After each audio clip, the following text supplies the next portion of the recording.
Halo semuanya, selamat datang di SP Insight. Jadi pada video kali ini kita akan membahas materi tentang bilangan. Ya, untuk submaterinya adalah membandingkan bilangan bulat dan operasi penjumlahan serta pengurangan bilangan bulat. Nah, kita lanjutkan. Jenis-jenis bilangan. Ini di awal yang perlu saya sampaikan dan saya ingatkan kembali. Ada beberapa jenis bilangan yang perlu kalian ketahui. Yang pertama ada namanya bilangan bulat. Ya, pasti sudah sering mendengar ya. Bilangan bulat berarti bilangan yang terdiri dari bilangan positif, ya, yang bagian positif, kemudian 0 dan bagian negatif. Itu bilangan bulat. Terus ada namanya bilangan cacah. Kalau bilangan cacah itu adalah susunan bilangan dari bilangan 0 dan bilangan bulat positif. Di 0, 1, 2, 3, 4 dan seterusnya. Itu bilangan cacah. Terus ada namanya bilangan asli. Ya. Bilangan asli itu adalah bilangan dari 1, 2, 3, dan seterusnya. Nah, berbeda kalau cacah dari 0, kalau asli dari 1. Kemudian ada juga bilangan prima. Bilangan yang hanya bisa dibagi oleh dirinya sendiri dan 1. Contohnya 2, 3, 5, 7, 11. Kenapa 9 tidak? Karena 9 bisa dibagi 3. Ya, dan seterusnya. Kemudian ada namanya bilangan komposit. Bilangan komposit itu adalah bilangan di luar dari bilangan prima. Contohnya adalah 4, 6, 8. Nah, 9 ini termasuk bilangan komposit. Ya. Kemudian semua sistem bilangan ini ada di bilangan rasional. Itu yang nanti kita pelajari di pertemuan selanjutnya, yaitu bilangan yang berbentuk pecahan. Itu bilangan rasional. Terus perlu juga saya sampaikan ada namanya bilangan genap dan ganjil. Ini ingat kembali ya, kalau bilangan genap itu bilangan yang bisa dibagi 2. Udah pasti genap. 2, 4, 6, 8, dan seterusnya. Terus kalau bilangan ganjil, ya kebalikannya, tidak bisa dibagi 2. Contohnya 1, 3, 5, 7, dan seterusnya. Terus ada juga namanya bilangan positif dan negatif. Itu ada di bagian bilangan bulat. Ya. Kemudian untuk simbolnya ya, kalau bilangan bulat, saya gunakan simbolnya adalah B. Itu adalah himpunan bilangan bulat. Terus kalau cacah, C. Kalau asli itu A. Prima itu P. Dan komposit itu K. Kalau rasional itu Q. Kalau mengikuti sistem di internasional, kalau bilangan bulat itu disimbolkan dengan Z. Ya. Kalau bilangan asli itu N karena natural number. Dah. Selanjutnya, nah ini pasti sudah tidak asing dengan gambar ini. Ya. Ini adalah ini adalah garis bilangan. Pembagiannya itu adalah seperti ini. Ini di bagian yang bilangan bulat positif ini adalah bilangan asli. Ya, berarti dari 1 ke kanan ini bilangan asli. Terus bilangan cacah dari mana? Ini cacah. Kemudian bilangan bulat, ya ini semua namanya bilangan bulat. Sudah? Ini namanya garis bilangan. Ingat di tengah itu 0, ke kanan itu positif, ke kiri itu negatif. Semakin ke kanan berarti nilainya semakin besar. Semakin ke kiri nilainya semakin kecil. Nanti kita akan belajar cara membandingkan bilangan bulat. Terus gambar ini. Ada yang paham dengan gambar ini? Ini adalah gambar dari sistem bilangan secara umum yang tadi saya sampaikan. Ya. Ini dari yang di dalam ini. Ini adalah mewakili bilangan yang merah, ini bilangan asli. Berarti himpunannya berada di sini, kumpulannya ada di sini. Terus kita membesar lagi, ada namanya bilangan cacah yang warna biru. Nih. Terus prima sama komposit masuk kemana? Itu ada beririsan di antara bilangan asli dan bilangan cacah. Sini dia. Dah, yang biru itu bilangan cacah. Terus membesar lagi. Ada namanya bilangan bulat. Sudah ada bagian positif, negatif, dan 0. Terus membesar lagi, yaitu bilangan rasional. Ya, bilangan yang berbentuk pecahan A per B. Itu bilangan rasional. Jadi, bilangan-bilangan ini yang akan nanti kita gunakan untuk pembahasan-pembahasan di slide selanjutnya. Sudah, kita lanjutkan ke contoh soal. Kita langsung ke contoh soal saja. Ya. Nah, tentukan apakah pernyataan berikut benar atau salah. Masih ingat lambang-lambang seperti ini? Ini terus ini, terus ini, kemudian yang seperti ini, yang seperti ini. Ayo, caranya menghafal gampang. Ini artinya K kecil, ya. Itu di SD sudah dijelaskan. Tinggal isi gini, K kan kecil, terus ini besar. Ini sama dengan, ini lebih kecil sama dengan, ini lebih besar sama dengan. Nah, tinggal kita jawab ini saja. Min 2 lebih kecil dari min 1. Lihat di sistem bilangan. Min 2, ini min 2, min 1.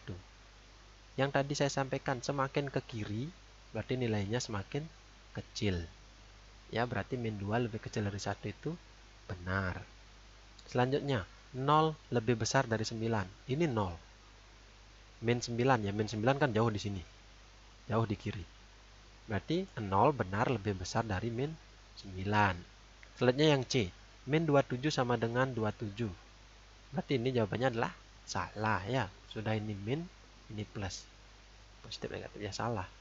Yang D. Negatif 190 lebih besar dari 10. Negatif 190 pasti jauh di sini ya. Terus 10 di sini. Ini kan lebih di kanan, ini lebih di kiri. Sehingga negatif 190 lebih besar dari 10 itu salah. Selanjutnya, 99 lebih besar dari negatif 100. Jelas ya, ini positif, ini negatif. Ini jawabannya benar. Lihat saja di garis bilangan. Selanjutnya, urutkanlah bilangan berikut dari terkecil ke terbesar. Nah, ini yang A, itu dari terkecil. Lihat saja kalau terkecil berarti bilangan negatif. Jadi kita jawab di sini ya. Yang A terkecil ada min 8, terus min 4, terus ada min 1. Setelah itu baru 0, setelah itu baru 1, 2, 3, 4, 5, dan 7. Nah, kemudian yang B 17, 10. Nah, ini. Lihat saja karena diminta dari terkecil dari bilangan negatif. Ini ya. Atau caranya bisa seperti ini. Coret ini, kemudian tulis. Kemudian min 25 sudah, kemudian min 15 coret. Tulis di sini. Selanjutnya min 12. Min 12. Selanjutnya tidak ada lagi ya. Kita mulai dari 10. Ya, 10 lebih kecil. Terus apa lagi? 17. Terakhir 20. Terus 30. Terus selanjutnya yang C. Nah, ini caranya sama ya. Mulai dari bilangan negatif. Min 5. Terus min 4. Ini karena pas berurutan ya. Min 3. Min 2. Min 1. Kemudian 0. Nih, lihat saja di garis bilangan ya. 1, 2, 3, 4. Yang terakhir yang nomor D. Nah, ini. Selalu lihat dari bilangan negatif. Negatif 110. Terus negatif 80. Terus ada lagi negatif? Tidak ada ya. Selanjutnya yang paling kecil adalah 75 lagi. Terus 90. Terus 100 dulu ya. Setelah 90 100. Terus 110. Terakhir adalah 120. Itu ya caranya mengurutkan bilangan bulat. Selanjutnya kita masuk ke operasi penjumlahan dan pengurangan. Sebenarnya ini kan sudah kalian dapatkan ya. Kita hanya mengulang saja dan mengingatkan kembali. Sifat-sifat operasi. Nah, ada namanya operasi tertutup. Itu artinya jika A dan B itu anggota bilangan bulat, maka C juga pasti anggota bilangan bulat. Ya. Itu namanya sifat tertutup. Berarti jawabannya juga ada di bilangan bulat. Selanjutnya komutatif. Komutatif.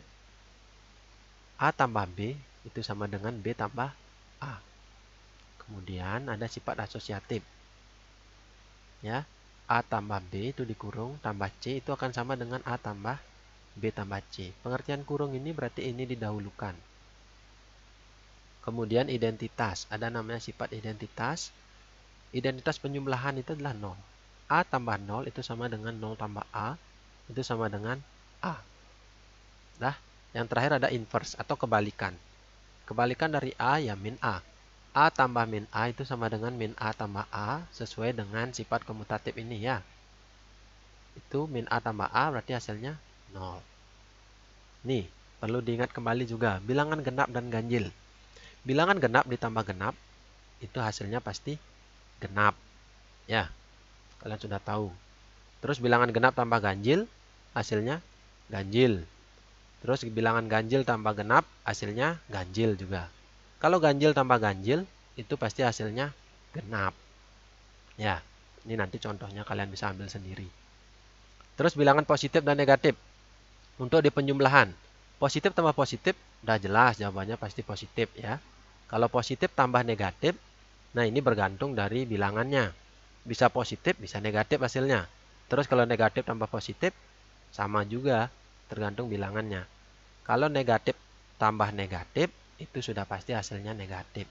Untuk di pengurangan, positif kurang positif, ya, ini bisa jadi positif atau negatif, tergantung angkanya mana lebih besar ya. Terus kalau positif kurang negatif, ini sudah pasti hasilnya positif, karena di sini, ini positif kali positif, itu jadinya positif ya. Terus kalau negatif kurang positif, itu sama dengan negatif. Ya. Terus kalau negatif kurang negatif, itu bisa negatif, bisa positif. Karena ini, kalau ada bentuk seperti ini, negatif di sini juga negatif, ini akan jadi tambah. Ya, nanti akan kita pelajari di contoh soal selanjutnya. Contoh soal yang kedua, tips dan triks. Tentukan hasil dari, nah ini. Ini langkah-langkahnya. Jika tandanya sama, maka hasilnya dijumlahkan. Untuk tanda mengikuti soalnya. Nah, ini lihat. 3 tambah 4. 3 dan 4 ini sama-sama bilangan positif. Jumlahkan biasa. 3 tambah 4 berapa? 7. Ya. Tandanya mengikuti soal karena ini positif ya positif. Begitu pula yang B. Negatif 6 kurang 2. Di sini banyak siswanya bingung ya. Negatif 6 kurang 2. Ada yang bilang jawabannya 4. Ada yang bilang jawabannya 6. Itu salah ya. Jawabannya itu adalah jika tandanya sama. Ini tandanya sama. Ini negatif, ini negatif. Berarti hasilnya ya dijumlahkan saja. 6 tambah 2 berapa? 8. Untuk tanda mengikuti soalnya. Ini kan tandanya semuanya negatif. Berarti jawabannya adalah negatif 8. Seperti itu. Yang C juga sama ya. Tinggal dijumlahkan 5 tambah 12. Itu 17. Tandanya negatif mengikuti soal. Dah. Kita lanjutkan. Nih. Jika tandanya berbeda, maka hasilnya bilangan yang besar dikurangi yang kecil. Itu kalau berbeda. Untuk tanda mengikuti angka yang lebih besar. Kita langsung ke contoh. Negatif 7 tambah 2. Nah, jika tandanya berbeda, ini kan berbeda. Ini 7 negatif, 2 positif. Ya. Maka hasilnya bilangan yang besar dikurangi yang kecil. Berarti kita anggap ini tidak ada negatifnya ya. Bilangan besar kan 7. 7 kurang 2 berapa? 5. Untuk tanda mengikuti angka yang lebih besar. Kan 7 lebih besar. Berarti nilainya adalah min 5. Atau bisa juga gunakan logika seperti ini. Meminjam dan mengembalikan. Kalau negatif itu meminjam, kalau positif itu mengembalikan. Negatif 7 berarti punya atau meminjam 7. Kemudian mengembalikan 2, berarti kan kita punya hutang lagi 5. Seperti itu. Sama seperti yang nomor B, 15 kurang 8. Ini seperti biasa saja ya. 15 kurang 8 berapa? 7. Contoh selanjutnya.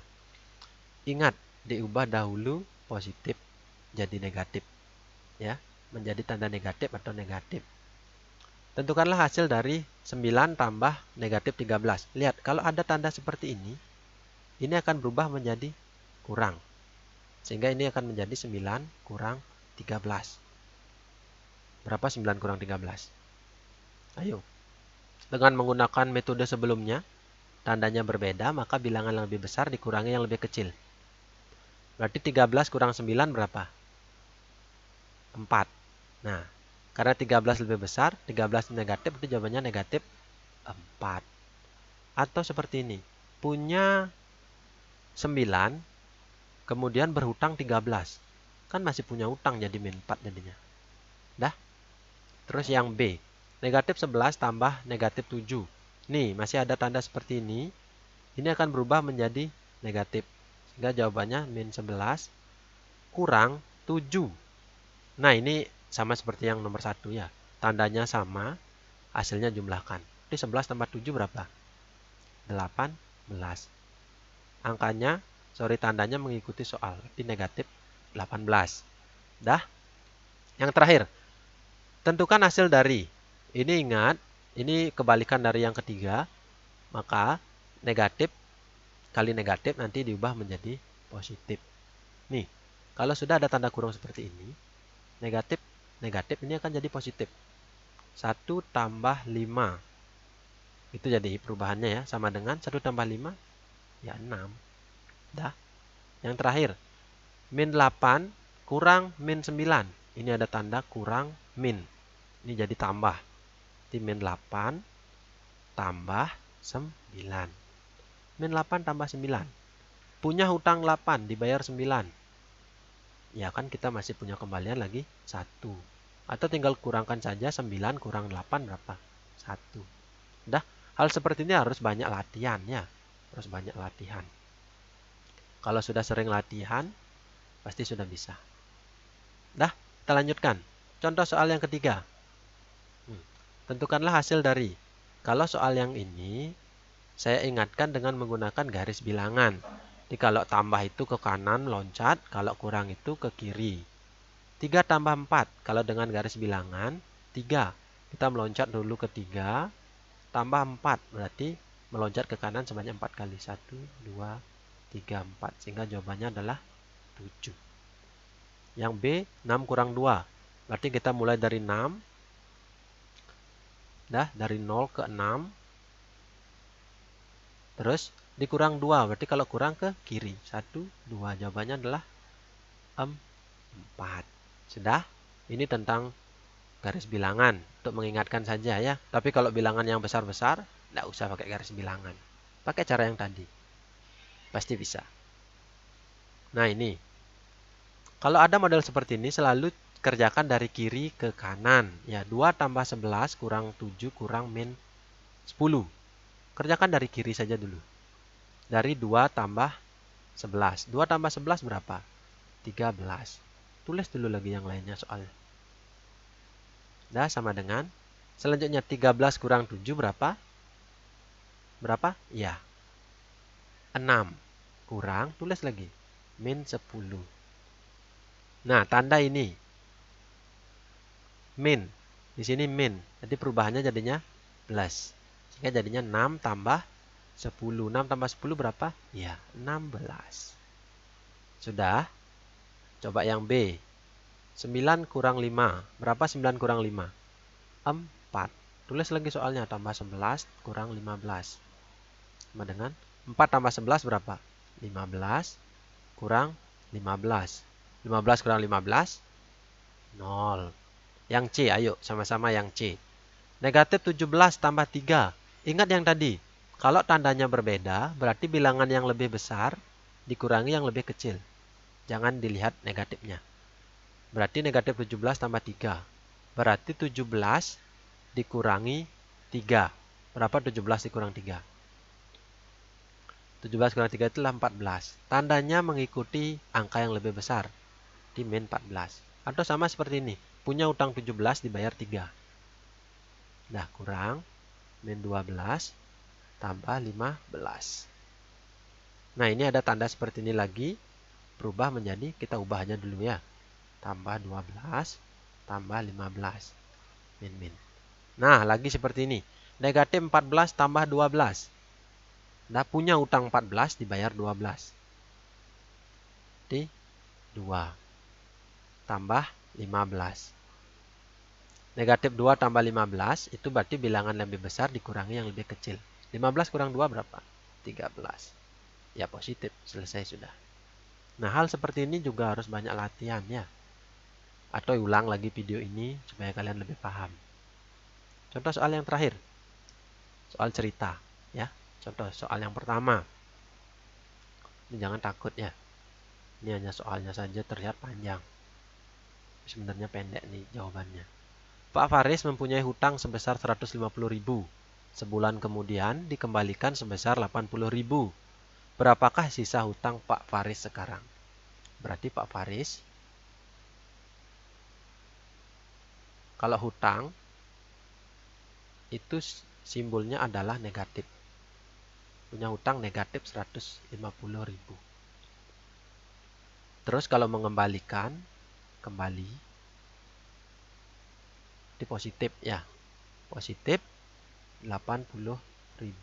Berarti operasinya menjadi negatif 150 tambah 80.000. Sama seperti tadi, karena ini ada 0 banyak, hiraukan nolnya ya. Nolnya hilangkan 4, ini hilangkan 4 juga. Jadi negatif 15 tambah 8. Ya, 15 kurang 8 berapa? 7. Karena ini 15 lebih besar negatif, ya negatif. Nolnya tadi 4, kembalikan ya. Berarti hutangnya Pak Faris bersisa lagi 70.000. Nah, terus yang kedua. Nah, yang seperti ini sering muncul soal seperti ini.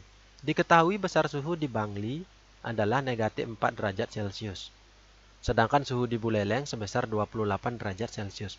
Hitunglah selisih suhu kedua daerah tersebut. Ingat kalau selisih ya. Selisih itu adalah yang lebih besar dikurangi yang lebih kecil. Mana lebih besar 28 apa min 4? Ya jelas 28 ya. Jangan dihiraukan Celciusnya ini. Ya, berarti tulis saja 28 derajat Celcius dikurang min 4 derajat Celcius. Sama seperti tadi, ini ada negatif, negatif berarti jadinya tambah. Jadi 28 derajat Celcius tambah 4 derajat Celcius. 28 tambah 4 berapa? Ya 32 derajat Celcius. Sehingga selisih suhu di kedua daerah itu adalah 32 derajat Celcius. Sudah? Ini adalah manfaat kalian belajar materi bilangan.